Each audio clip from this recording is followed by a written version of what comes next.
Hello, and welcome to the latest podcast in Cornwall Insight's Energy Essentials series, covering all things topical in the energy markets. Our topic today is on smart microgrids, discussing what they are, the challenges that they are helping to solve, and some of the barriers that they're facing. The energy system is undergoing a fundamental transition at the moment. We hear lots about some of the challenges within that transition, such as aging grid infrastructure, network congestion, managing the intermittency of renewable generation. And at the same time, we're trying to decarbonize the electricity system, all while managing costs as well, so that costs to consumers stay as low as they can. And we sometimes hear about smart grids or microgrids as a way to help some of these challenges. So that's why we're discussing this interesting topic today.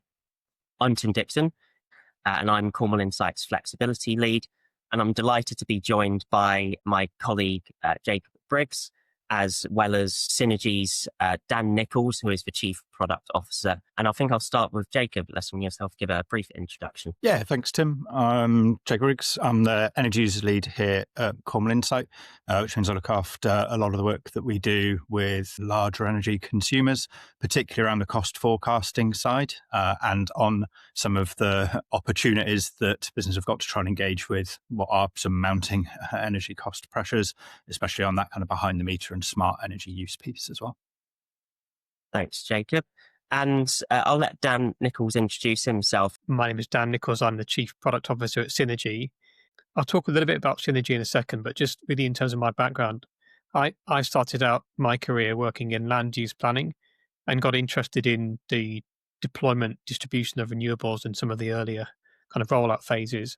And a couple of things I really noticed from being involved in the kind of regulatory side was that if we're going to decarbonize, we need to make sure that it's not sort of done to, it's done with a community of people, community of businesses, etc. And there needs to be some value capture from the endeavor. I then spent a few years working with Centrica on a large R&D trial called the Cornwall Local Energy Market, where we looked at the use of technology to try and enable the greater integration and flexibility to support decarbonisation. And really, it's the insights from that kind of experience working in regulation and then working in product development that led me to where I am working with SNRG. And what SNRG does, we do microgrids. We call them smart grids, smart microgrids. And they're really about trying to combine technology with the new evolution of decarbonisation, the technologies that we see, which are deployed necessarily in places which affect people's homes, which affect people's businesses. And we try to combine the technology to deliver a solution that creates value capture, meaningful value capture for those businesses and those residents. We call it place-based power, which is what we're really all about. But the business now is a few years old, and our solution really is focusing on delivering decarbonisation in a way that benefits both businesses and residents, as well as people that develop the built environment, house builders, developers, infrastructure developers, etc. I know the term smart microgrid has been around for quite a long time. I've almost found it a little bit of this mythic word of it's something which can solve a lot of challenges in quite a innovative way. But I think it'd be really useful to give listeners of this podcast just a bit of an overview of, well, what is a smart microgrid? What does that actually mean today? Well, obviously, smart is a buzzword, right? And we all have our own definitions and interpretations of that word. What a smart microgrid is, it's a place-based communal energy system which integrates multiple buildings and manages their interaction with the wider energy system. That as a broad headline definition. When you peel that onion a little bit to find out exactly what it's made up of, we're talking about private wire networks. And why private wire networks? Well, because the key principle of a smart grid is it has a single point of interface with the wider energy system. So a single point of connection to the public network. So these are not islanded systems. These are connected, part of our wider energy system, via a single point of connection, which enables renewables to be connected to the microgrid. And by renewables, I might suggest that would be solar panels installed on house rooftops or solar farms connected to industrial parks, maybe wind turbines as well, directly connected to the microgrid. It enables that renewable generation technology to be organized and optimized in concert with any flexible generation or flexible load. For example, I might mean, again, communal battery storage systems. For us working in, say, a housing estate, we would typically connect together all of the solar panels installed on roofs with a single communal battery storage system. And we then optimize the generation and the demand together to minimize both the amount of energy bought through from the public network via the single point of connection, to minimize the capacity requirement. And that's quite a key one, as we'll sure talk about some of the issues that we're facing with decarbonisation in our grid. And also to ensure that we can maximize the benefit of the optimization. And by that, I mean talking about also offering flexibility services or access to the flexibility services that are required by the grid. So if you like, it's a bit of a coordinated system that provides access to businesses and homes that are connected to microgrids, to generation that is installed locally, to the benefits of flexibility, and also it also helps with infrastructure in terms of reducing cost, lead times, and some of the complexity. Yeah, it's really useful overview, and I like that you had the connection there to private wire, because on set at Cornwall Insight we certainly talk about private wire and behind the meter generation quite a lot, but probably in a slightly more simplistic way, whereas smart microgrids seem to go the extra step to provide much wider innovative solutions that integrate multiple technologies. So having that overview is really useful. I might just direct this question at you, Jacob. Do you see a large potential for smart microgrids, or do you maybe see them as only solving a very kind of small part of a wider challenge?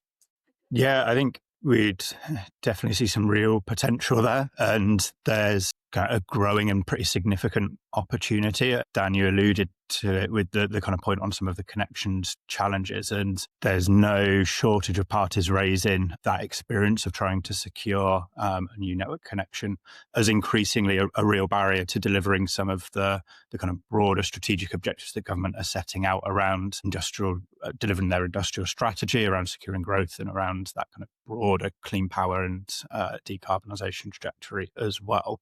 And we definitely agree that a smart microgrid solution is something that's well aligned to that. The latest piece we've seen on this was the kind of call for input from Ofgem around extending the pretty extensive work they've done on trying to mitigate the problems of getting a generation asset connected, and now having to extend that down into the kind of demand part of the market as well, with over 100 gigawatt, 125 gigawatt of demand assets looking to try and connect as of June this year, which in their own words far exceeds even the kind of highest projections. Anything that can try to mitigate the size of connection that's being asked for can help speed those up as well, and make them, and this is kind of to your point, Dan, something that can help manage those wider system challenges as well. It's not just looking to help get something connected, but that benefit does extend then into managing some of the broader system challenges of having more electrification and more demand on there by having that flexible potential as well. I completely agree with that. And in our experience, we're really seeing that demand connection issue bite across different segments of the economy. Actually, this is why we set the business up. Really, this was all about trying to find a solution to deal with decarbonisation in the context of electrification. We work in new build industrial, we work in industrial commercial retrofit, but we also work in residential. And if you talk about a development of a new build housing estate or a new town, one example that we've got recently is Oswald Park, which is a up to 10,000 home new town in the southeast. The challenges that developers face now are really quite significant. This is driven by the fact that we're moving away from gas under the future home standards. That means we're talking about things like electric heating, heat pumps, for example. The standard that's been brought forward looks like it's mandating solar on rooftops, and that increases the cost of building houses, but it also increases the energy demand on the network. We're seeing, we think electrification adds anything between £5,000 and £20,000 per home. And those sort of numbers are very, very significant. In fact, Knight Frank did a survey in 2024 of some of the major and regional house builders across the UK, and they found that about 1/3 of housing estates were stalled due to grid connections at the time. So it's definitely a demand problem today. I mean, we see that happen across campuses. For example, universities looking to electrify and increase their demand. We see it across science campuses. We see it across mixed use schemes. The kind of key topic we're seeing discussed a lot is data centers and the additional demand required to support that side of the economy. So we see this as a very significant issue, and obviously our microgrid solution is designed to help try and alleviate some of those problems. Yeah, that house building point, actually, just to dwell on that for a second, is one that we've seen quite a bit recently. So doing sort with a similar kind of solution, looking at that kind of demand and generation management tool, looking at opportunities with house builders and seeing stories of 5+ years being provided as the quote for a kind of time to wait for that new connection, when reasonably to be anywhere near commercially viable, you might be looking at half that in terms of getting a kind of project away. It's something that's becoming increasingly acute. Yeah, it's really interesting, almost change in the market. I was wondering how long we'd go without hearing the buzzword of data centers, but we got there fairly quickly. But it does sound like there's growth opportunity here because of the culmination of events going on in the energy industry, but growth from areas right from the residential side of the market up to industry and everything in between, with the challenges being faced in terms of grid connections. We both touched on some of the challenges that smart microgrids are helping to solve, but it would be nice to dive a bit deeper. We've mentioned grid connections as one of them, but yeah, what are the challenges that users of the energy system are facing that smart microgrids can help solve? Yes, happy to jump in first on that one. I mean, we typically focus on new build for residential and non-domestic as well. We do work in retrofit, but if you just look at the new build segment, for example, we talked about the cost and the complexity and the delays associated with getting grid connections. Clearly, that's a key part of it. And obviously, when we operate in this segment, we're selling initially the solution to developers in a new build context. So we try to solve the grid problem for them. We also look at the cost of building houses and building commercial units. And one of the things that microgrids can help with is it can provide enough value to allow us to also fund renewables.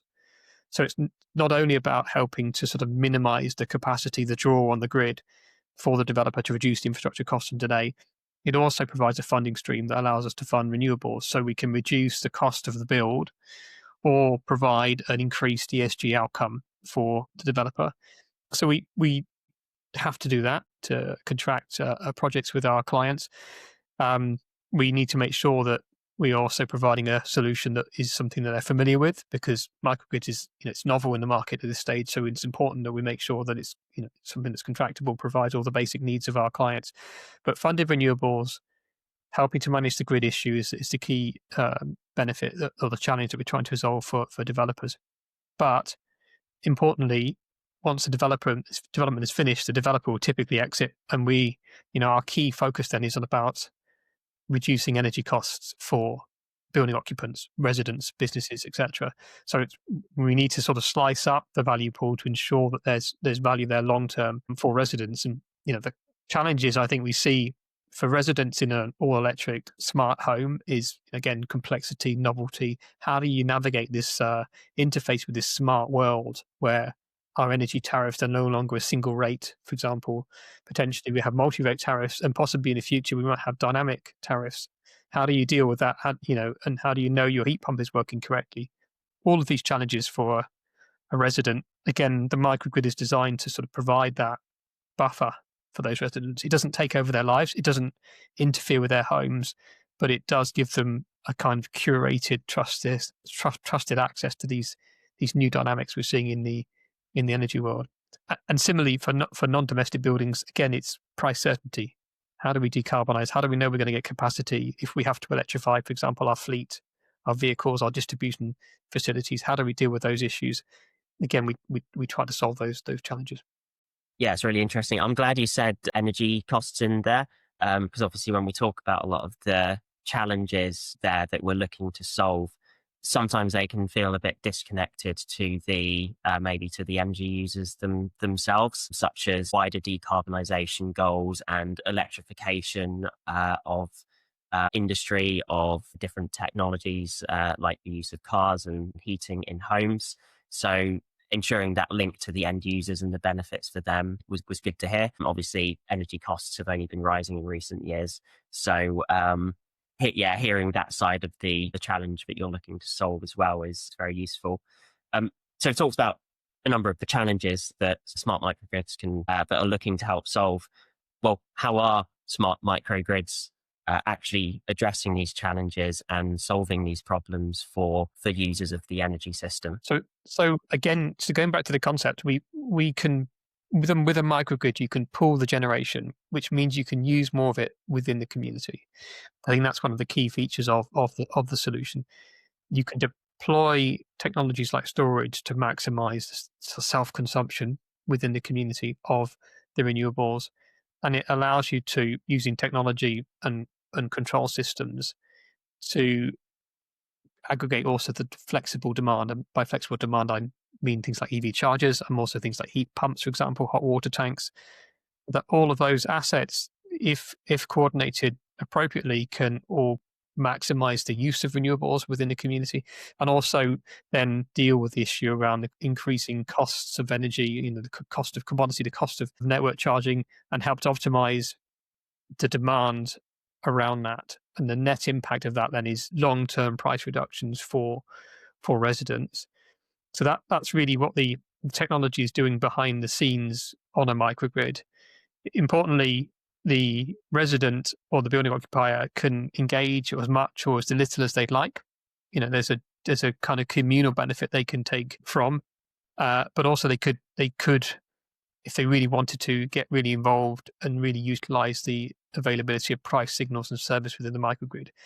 Because the key thing about where we've taken our microgrid solution is it needs to become a utility. In order to scale these types of products, they need to be user-friendly, standardized, they need to embrace consumer protection. People need to engage if they want to or not if they don't. All of these things are features of the product that we've developed. But importantly, if we look about how do we ensure that innovative technologies and solutions kind of get adopted in our marketplace, I think they're all critical features of the solution. I want to hone in on one of the challenges that was previously mentioned, which is around grid congestion and long grid connection delays in terms of seeking to actually get a grid connection agreement. And I think you did touch on it there. If I'm looking at a development and I want to connect to the network, and that's the bottleneck in me simply conducting my business, is the solutions that SNRG is looking at and smart microgrids enabling any kind of significant cost reduction compared to the status quo of getting a grid connection offer? And does it actually significantly reduce my times of when I can connect to the grid or get my development up and running? Because that seems to be one of the major challenges. Two ways of looking at it. The first is, if you compare to a traditional network, which would typically be adopted by a DNO, distribution network operator, or independent DNO, that model, under that model, the DNO would estimate what we'd call the kind of after diversity maximum demand of the site in order to work out how much capacity is required to supply the scheme. Now that's a tried and tested solution, but obviously dealing with quite a lot of uncertainty at the moment, because we don't have a large database of, for example, heat pumps, electric vehicles, all connected to a single substation, so we can empirically show how at scale those assets behave, say in a big housing estate, for example. So the benefit of the microgrid is it has the control systems in place that allows us to sequence some of those loads in a way that doesn't impact the outcome for the user, but it allows us to be confident and we minimize the coincident peak, which is where the key risk sits. So from a smart grid point of view, we can suppress the demand and be confident that demand can be suppressed compared to your traditional solution, which is where you can then look at the DNO capacity and size the system around what's available plus what you need. The other benefit, the second way of looking at a microgrid solution, is you can use that tool to connect backup solutions. So our solution is typically based on the ability to manage the peak load. But if you had a significant constraint, you could go further. You could look at connecting in generation that could provide capacity on a resilient basis as well. So it's a tool that can be used to meet need. Ultimately, the starting point is, what's the problem? How much capacity can be got? Is it firm? Is it non-firm? What's the cost? What's the lead time? And can we design a solution that gives you the sort of both the most efficient outcome in terms of time and cost? That first point, actually, on that kind of concurrent demand is really interesting, because it's one that we see maybe rising attention to across the public network perspective, particularly around EV charging and heat pumps as well, and the effect that responses to price signals, maybe out of your time of use tariff or through a kind of managed proposition like that, can have at large, if you see a large number of people at the same kind of area receiving the same kind of price signal. That potential for the kind of smart grid optimization piece to be able to mitigate some of those concerns, I think it is a really interesting one as well. Maybe less so now, given where we are in the maturity and the uptake of some of those technologies, but as a kind of longer term perspective. Lots of challenges that smart microgrids seem to be able to address, which hopefully resonates with a lot of businesses and developers that interact with the UK's energy system. But I think it is important to bring this back to the benefits of the people that are being served by the smart microgrids. So I want to focus for a second on who is actually benefiting from the smart microgrid solution commercially. Do developers save costs, or are they able to pass them on to the end users? Does SNRG take the majority of the value share, or is that value share shared with the developers and or end users? At SNRG, we were a group of financiers and energy geeks. I think we kind of saw that microgrids could be a good thing, because you could immediately get the idea that you could foster renewables, maximize the use of renewables, create savings, create value there from the energy system, and capture that locally. And that's true, that is the case.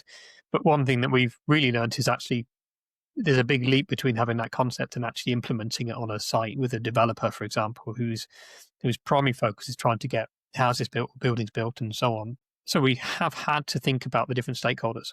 And obviously the developer is one of them, and the extent to which we can either speed up the connection time, reduce the cost of connecting to the grid, and help to reduce build costs by funding renewables, for example, that really is a necessary benefit that we share with the developer. So some of that benefit goes to the developer.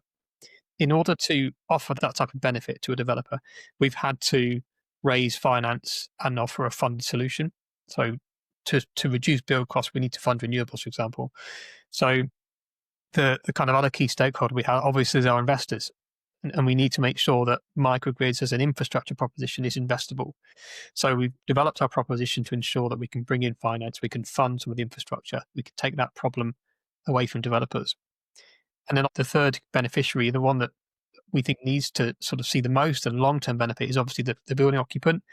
And we design our systems so there is at least a certain amount of benefit available to everybody. So we slice up that value pool, allowing us to fund a certain amount of infrastructure for developers. And then obviously we make sure that we can give a long-term benefit to residents. And then we can optimize that solution so that on day one, we might see energy bills being reduced by a certain amount by virtue of the fact that we can maximize consumption of solar within the community. But as, for example, the available markets for trading flexibility increases, the microgrid will be able to access and optimize those, driving that benefit through to residents.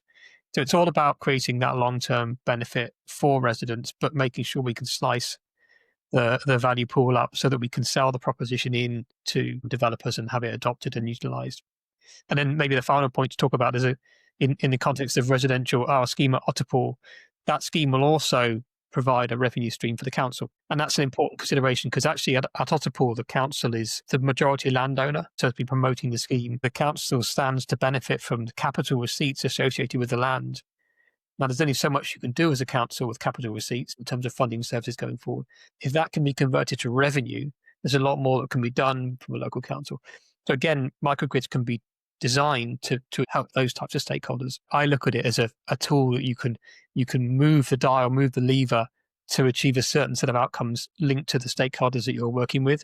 But I think the one non-negotiable is the long-term benefit for residents or building occupiers. Great to be thinking about financing, because that's one of the front end barriers to actually setting up these types of infrastructure, while also passing that benefit on a long-term basis to the occupants themselves. At Cornwall Insight, we do a lot with private wire and behind the meter developers and assessing the benefits there. And it does sound like there's some overlapping benefits in terms of avoiding some of the grid costs, both upfront and on an enduring basis, but also potentially some of the typical parts of the end user bill, which you might otherwise face because you've got all this great on-site generation. I know, Jacob, you've worked relatively closely in that space. Are we still seeing benefits from those kind of avoided costs that maybe smart microgrids enable, and but we see commonly in private wire arrangements? Yeah, we are, maybe sadly increasingly so, at least in the near term, as some of those non-commodity elements play a bigger role in the overall energy costs that customers face. So you might see 40, 50% maybe of your energy bill made up by the wholesale power that you're actually looking to purchase, with then things like your policy costs for supporting large-scale renewable generation and small-scale generation as well, and the networks that you're using all filling up the rest of that overall bill. And those behind-the-meter assets, generation in particular, but storage playing a big role in making the most of that, can go a long way to kind of mitigating your exposure to those. It's probably in that commercial space that we've seen some of the real growing interest in looking at ways to deploy those assets, whether that's at point of site development on the new build side, or as well on that kind of retrofit piece as well. And that there's some space for kind of benefiting on the wholesale element. It isn't just about kind of exposure to those third-party charges, but they do play a big role. That networks piece is particularly important. That the kind of changes that we've seen there mean that really being able to optimize that connection has enduring benefits for the costs that you're going to see at that site. It isn't just about realizing that benefit at day one, but also about that enduring then for the time that you're using and operating on that site as well. That little bit, Jacob, I think it's more volatile, but we also see modifications in the balancing settlement code being brought forward over the last year, 2 years, to enable assets behind the meter to also access the wholesale market and things like flexibility services. So I think the behind the meter ecosystem is coming together. That's obviously something that microgrids can access, but it's also accessible for individuals on individual sites, particularly commercial buildings. So I do think we're seeing the options now for users of energy to deploy flexibility to avoid some costs, to basically optimize their demand to follow the price signals, which ultimately is mutually beneficial, right? It benefits the grid as well as benefits the consumer, and then also to be able to deploy the flexibility to help with balancing and so on. So I think this ecosystem is coming together more and more over time. I think there is still some work to do on some of the changes. As a microgrid operator, we're very interested in trying to maximize the deployment of what we call those flexible assets to try and maximize the value both to the energy system, but obviously importantly to the energy user. Good to hear that the behind the meter ecosystem is coming together, because we know there's been quite a lot of policy and regulatory barriers to innovation in the history of the energy market, and regulation can often be quite slow to catch up with some of these innovative solutions. My next question was, well, what are the remaining barriers that are being faced by smart microgrids, which are potentially preventing their wider scale uptake, or maybe, as you suggested, maybe the regulatory changes in motion and the ecosystem is there, but I'm sure there might still be some barriers. To clarify, the ecosystem is coming together. I wouldn't say it's fully together just yet, but I think it's on its way. I mean, I think the technical solutions are there. I think actually the financial and financing solutions are there. One is sort of standardization of integration across OEMs. We all talk about that. And what does that mean? That's really about, how easy it is for a control system, an optimization system, to talk to individual flexible assets like heat pumps, like EV chargers. And the more we can standardize those integrations, the easier that's going to become. That's a key thing that's a work in progress. For me, the other thing is I still think the technology in the market is ahead of the regulatory space. And that's probably about right. regulation should follow and try to support innovation and so on. But I think it also brings its pain points, and particularly for microgrids. One area which we've had to deal with over the last few years is microgrids themselves have a single point of connection to the boundary meter, the wider public network, and therefore what is behind that network is initially a communal system. Therefore, anybody who takes supply on a microgrid network takes supply from the person who is basically operating that network effectively, and that would be Synergy in our case. One of the things that's always been in place in regulation is that actually energy customers have got the right for choice. However, the industry rules and the processes that support our microgrids have been a bit slow to respond. But I think we are moving in the right direction. I think we will get there. And for me, it's really important about creating those solutions, making them, we call it a utility solution. We want microgrids to be a microgrid utility, not just a private network, something that then becomes standardized with a set of clear industry processes that support it, clearly regulated, etc., to make sure that it delivers the benefits, but also ensures that all of the downside risks are also managed efficiently as well. All really interesting stuff in terms of the regulatory and policy barriers that are there. What are the further policy and regulatory developments that we want to see to enable greater uptake of smart microgrid solutions?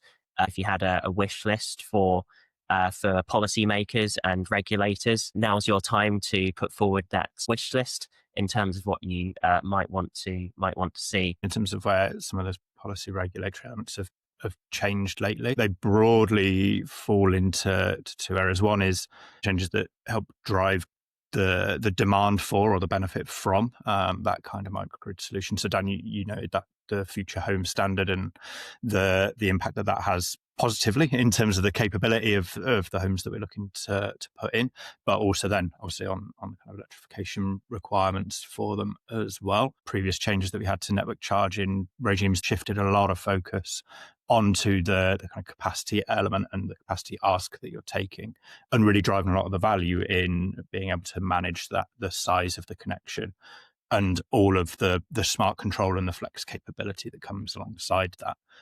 And then I think where we've seen some of the particularly dynamic spaces that we've touched on around developing these new opportunities for that flexibility control, maybe coming those policy changes that are enabling then microgrids to deliver that business model and actually be able to execute it in the market.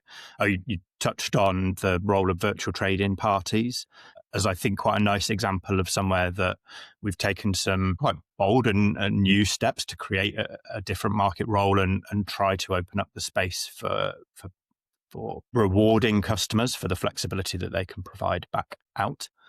And then the final one is the kind of upcoming pieces. You noted one on the interoperability and the access side, and obviously it's a live issue with the Energy Smart Appliance work that's going on through DESNZ at the minute, and is by no means a solved work stream at this stage, with a load of commercial implications as well of the kind of parties that you'd be looking to bring under scope of that and what it means to be able to deliver third-party flexibility with them. There's an awful lot going on with a lot of different work streams that perhaps have some visibility of one another, that all come together then with microgrids perhaps somewhat uniquely in their role across all those different customer-facing elements of the proposition, but still then dealing with a lot of the maybe technical pieces around grid code and then the flex market that's changing so much at the minute. I think there's plenty going on in this space. I think there's lots to look at. I firmly agree with all of those points. And just a couple others in my wish list, and they're probably not as because they're on the energy space, but I think it shines a light on the challenges of deploying these solutions, particularly where they're infrastructure related. One of them is, again, these are some of the lessons I've come across over the years, is microgrids, because they operate, they're regulated under the Electricity Act, but because they're private networks, they function within an exemptions regime. As a result, they don't have the same statutory rights that DNOs have, RDNOs have, which actually means it's more complicated to agree to have a microgrid network built to exactly the same standards, run exactly the same way as a DNO network under an adopted highway, a highway that's adopted by the local highways authority, than it is for a DNO. And that's attritional. So when we do projects, we need to ring up each local highways authority, explain to them what a microgrid is, get them comfortable with adopting the highway with that type of asset underneath, despite the fact it's built to the same standards, because we don't have the statutory rights. And it's interesting, actually, that the government is applying a regime to heat networks to address that same problem. I think we should be applying this logic to microgrids too. It's one of the examples where there's a barrier to roll out that creates unnecessary attrition that we should be looking to solve. And of course, the other one is the exemptions regime itself. Anybody who's worked with private wire would have looked at it. I have lots of conversation with lawyers who, when I mention the exemptions regime, they raise their eyebrows. Some describe it as the worst piece of legislation they've ever seen drafted. And obviously lots of lawyers have made lots of money out of working with it because of its challenges of interpretation. I think at some point we're going to need to look at that too, because that's 20 plus years old now. Clearly wasn't developed with these types of solutions in mind. So for me, there's a kind of look at statutory rights to make sure the solutions that are coming forward really, can be delivered in a way that is relatively efficient, whilst ensuring that they're regulated appropriately. And then there's looking at the exemption regime for microgrids. It's a really good wish list from both of you there. Right, we are coming up to the end of our podcast today, which has been really interesting with lots of great insights there. Any final thoughts or takeaways before ending the session? Just as a summary, really, I think having spent the last 5 years working on microgrids as a solution, my conclusion is microgrids can really play a big role in decarbonising our economy. We can deliver net zero new towns. Optipole is an example of that at scale. I think that's a key message for looking at how do we deliver not only housing growth but also sustainable housing growth. We don't need to choose between the two. I think from my point of view, again, microgrids have a role in helping with us electrifying distribution, another growth area for the country. Distribution, logistics, we need to electrify transport. Very difficult to forecast demand in that space. Again, the microgrid is a good tool to use when we're looking at distribution centres. And then finally, just to kind of get my quota up, I think no data centres should be built without microgrid facilities, whether that be with Synergy or another party. I think it's critical that we look at trying to provide power to those facilities at source. We still need to make sure those facilities have got the right level of resilience to ensure that they can function and meet their service level agreements. However, I think the technology offers the ability to help to reduce the impact that data centers are having on our wider economic growth agenda by souping up so much of the grid capacity requirements.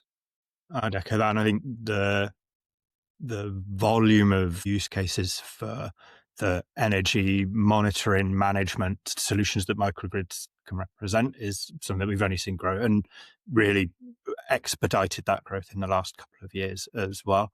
And that's not something that's going to change in terms of as we look to try and deliver that transition that you laid out at the beginning, Tim. And being able to help support that scaling of the solution feels like the kind of next step, as you said, the kind of technical capabilities of it are there, and pull together a ton of the work that's going on across, from an energy system perspective, across the different parts of that market, and bring it to a point to engage them with customers through that particular approach. Great, thank you both. Well, that does bring us to the end of the podcast. Thank you to Dan Nicholls from Synergy, the Chief Product Officer there, for joining us as our guest today. And thanks, Jacob, as our Energy User Lead for having this discussion. We hope you found that insightful. If you want to get in touch with Synergy or Cornwall Insight, then we are more than happy to have any further or onward discussions with you in this area.